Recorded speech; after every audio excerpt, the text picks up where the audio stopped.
Hello viewers, welcome back to Adya media. నేను మీ ప్రియ. ఈరోజు మనతో ట్రెండింగ్ న్యూస్ డిస్కస్ చేయడానికి senior journalist and cine critic Immandi Ramarao garu ఉన్నారు. ఆయనతో మాట్లాడదాం. Hi sir. So milk beauty Tamannaah గురించి మాట్లాడదాం ఈరోజు. ఈమె గురించి ప్రత్యేకంగా చెప్పుకోవాల్సిన అవసరమే లేదు అసలు. ఒకప్పుడు ఇండస్ట్రీ అంతా కూడా ఒక ఊపేశారు.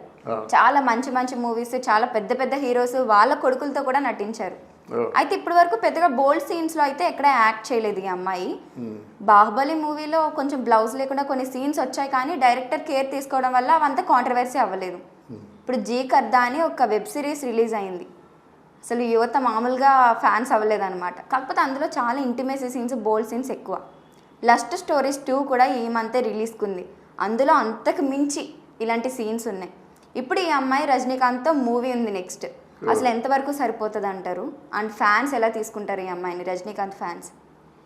అంటే రజనీకాంత్తో యాక్ట్ చేస్తున్నటువంటి హీరోయిన్ కొంతవరకు మంచి కెమిస్ట్రీ ఇవ్వగలిగితేనే రజనీకాంత్కి హెల్ప్ అవుతుంది. ఎందుకంటే రజనీకాంత్ పక్కనే ఒక బాగా ఓల్డెస్ట్ హీరోయిన్ ఎలా వారు ఉన్నట్టయితే బాగుండదు. ఫర్ ఎగ్జాంపుల్, ఇప్పుడు మీనాని అంతకుముందు హీరోయిన్ కదా అని మీనాని బుక్ చేసుకున్నా, ఇట్లాంటి ఏజ్ వాళ్ళు బుక్ చేసుకుంటే అసలు సినిమా యాక్ట్ చేయడం వేస్ట్. ఇక్కడ తమన్నా దగ్గరికి వచ్చిన తర్వాత గ్లామర్గా ఉంది, కానీ ఇంతవరకు ఎక్కడ ఎక్స్పోజింగ్ అంతగా చేయలేదు.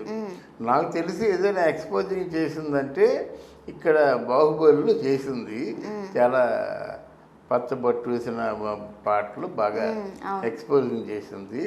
కానీ ఇట్లాంటి అమ్మాయి చేతి ఎంత ఎక్స్పోజింగ్ చేస్తే అంత బెనిఫిట్ అవుతుంది రజనీకాంత్కి. ఆ చిరంజీవి కూడా తీసుకోవడానికి కారణం ఏంటంటే అట్లాంటి అమ్మాయితో బాగా కెమిస్ట్రీ బాగా పండినట్టయితే కుర్రగారి కొత్త ఉత్సాహం అది, అందువల్ల వాళ్ళు తీసుకున్నారన్నమాట. ఆవిడ కూడా తమన్నా కూడా చూసినట్టయితే మునపటి రోజుల్లో అంటే గ్లామరు ఎక్స్పోజర్ చాలా తక్కువ ఉండేది. ఇప్పుడు ఎక్స్ట్రీమ్ లెవెల్కి వెళ్ళి గ్లామర్ను చూపిస్తుంది. అది హీరోలకి ఆనందమే, హీరో ఫ్యాన్స్ కూడా ఆనందమే. ఇప్పుడు మీకు ఎక్కడొచ్చింది గొడవ అంతానా? ఈ ఎక్స్పోజింగ్లోనే గొడవ వచ్చింది. ఈ ఎక్స్పోజింగ్లోనే సమంత దూరం అయింది వాళ్ళకి. ఎక్స్పోజింగ్ చేయడం వాళ్ళకి ఒక ఆనందం. ఎలాగంటే మీకు మామూలు పట్టు చీర కట్టుకొని పెర్ఫార్మెన్స్ చేసినట్టయితే మీ తాలూకు ఫోటో ఈ ఆంధ్రదేశం దాటదు. కానీ ఎక్స్పోజింగ్ ఫోటోలు ఉంటే ఇక్కడ పిక్స్ ఉంటే అక్కడ జపాన్లో ఫ్యాన్స్ ఉంటారు. అదేంటే ప్రపంచం అంతా ఆ ఎక్స్పోజింగ్కి వీళ్ళందరికీ కూడా అంటే ఈ పిక్స్ అన్నిటి కూడా వాళ్ళు భద్రపరుచుకుంటారు. చాలా వాల్యుబుల్ అన్నమాట. దాని మార్కెటింగ్ చాలా బాగా చేసుకుంటారు. ఆ ఎక్స్పోజింగ్ సైడ్ బాగా మార్కెటింగ్ చేసుకోవడం ఎవరికి తెలుసు అంటే అనసూయకి తెలుసు.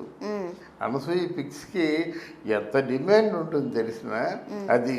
అలాగే సమంత కూడా అంటే మంచి పర్సనాలిటీ ఉంది, మంచి ఫిజిక్ ఉంది, మంచి గ్లామర్ ఉంది. ఈ వయసులో ఎక్స్పోజింగ్ చేయకపోయినట్టయితే మొదలైపోయింది ఎక్స్పోజింగ్ చేస్తారు కనుక డెఫినెట్గా మన ఎవరు రజనీకాంత్ గారు కానీ లేకపోయినట్టయితే ఈయన మన చిరంజీవి గారు కానీ వాళ్ళని పెట్టుకోవడానికి ప్రత్యేకమైన కారణం వీళ్ళు ఎలాగా పోటీ పడి నటించమంటే అలా పోటీ పడి నటించడానికి సిద్ధంగా ఉంటారు మన తమన్నా గారు.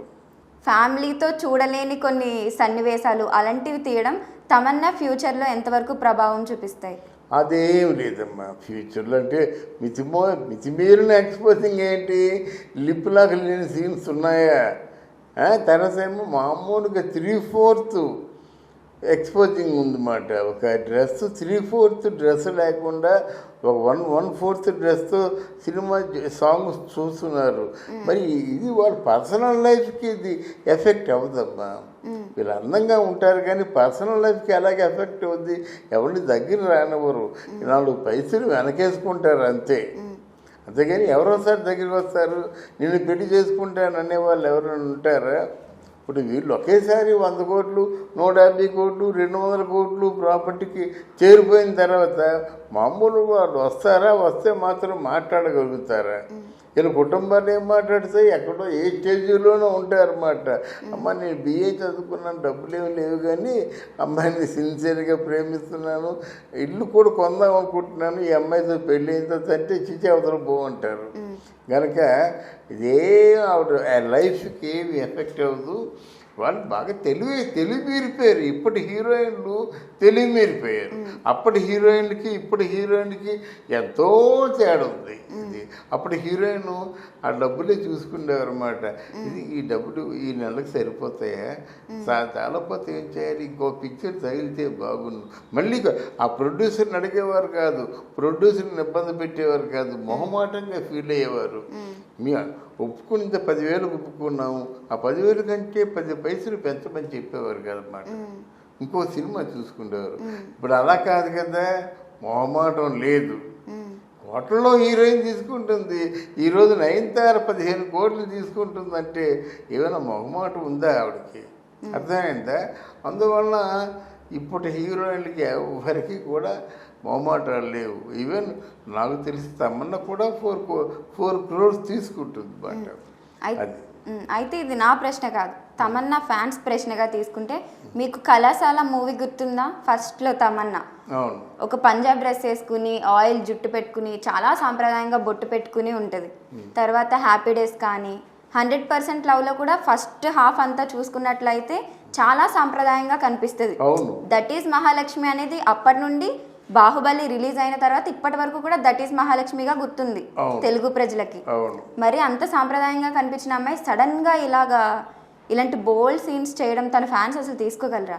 అలా కాదు, అలాంటి అమ్మాయి బోల్డ్గా ఉంటే పట్టు చీర కట్టుకున్న ఆవిడ మామూలుగా బికినీ వేసుకుంటే పెద్ద గ్రేట్ మాట. అసలు తమన్నా ఫస్ట్ బికినీ తెలుసా మన తెలుగులో? కాలేజీ డేస్ మన ఎవరు కమ్ముల శేఖర్ అంతేనా, ఆయన కథ చేశారు డైరెక్షన్. మరి ఎలా ఉంది అప్పుడు కాలేజీ డేస్లోను వర్ణ సందేశంను ఈ అమ్మాయిని తమన్నాను చాలా బాగా చిన్నపిల్లలాగా ఉందన్నమాట. అప్పటికి అది బాగుంది. ఇప్పుడు అలా కాదు కదా, చాలా కాలం కాపాడుకుంది. ఇప్పటికేంటంటే ఆవిడలో కూడా మామూలుగా ఏదైనా ప్రత్యేకంగా చూపించకపోతే ఎందుకు ఆవిడని యాక్ట్ చేయించడం వేస్ట్ అది. అందువల్ల ఆవిడకి ఈ 2 క్యారెక్టర్లు కూడా, మరి చిరంజీవి లాంటి హీరో, రజనీకాంత్ హీరో, అట్లాంటి వాళ్ళతో చేసినట్టయితే ఈవిడికి తృప్తిగా ఉంటుంది, ఆ రజనీకాంత్ చిరంజీవి అట్లాంటి వాళ్ళకి కూడా తృప్తిగా ఉంటుంది అన్నమాట. అంటే ట్రెండ్ మారింది కాబట్టి అందులో సీన్స్ ఉన్నాయి కాబట్టి చేసిందని అంటారు. అయితే ఆవిడ నుంచి ఎక్స్పోజింగ్ కోరుకుంటున్నారమ్మా. వీళ్ళు బయటికి చెప్పరు కదా, తమ్మనను వేయండి అంటారు, తమ్మనకి ఇట్లాంటి సాంగ్ రాయండి అంటారు, కొరియోగ్రఫీలో ఈ విధంగా ఇట్లాంటి న్యూడు ఫీలింగ్స్ ఉండేలా చేయండి అంటారు. అన్నీ బయటికి చెప్పరు. ఆటోమేటిక్గా ప్రేక్షకుడికి వాళ్ళ ఫ్యాన్స్కి ఏదైతే చాలా ఇష్టంగా ఉంటుందో అది అందిస్తారన్నమాట వీళ్ళు.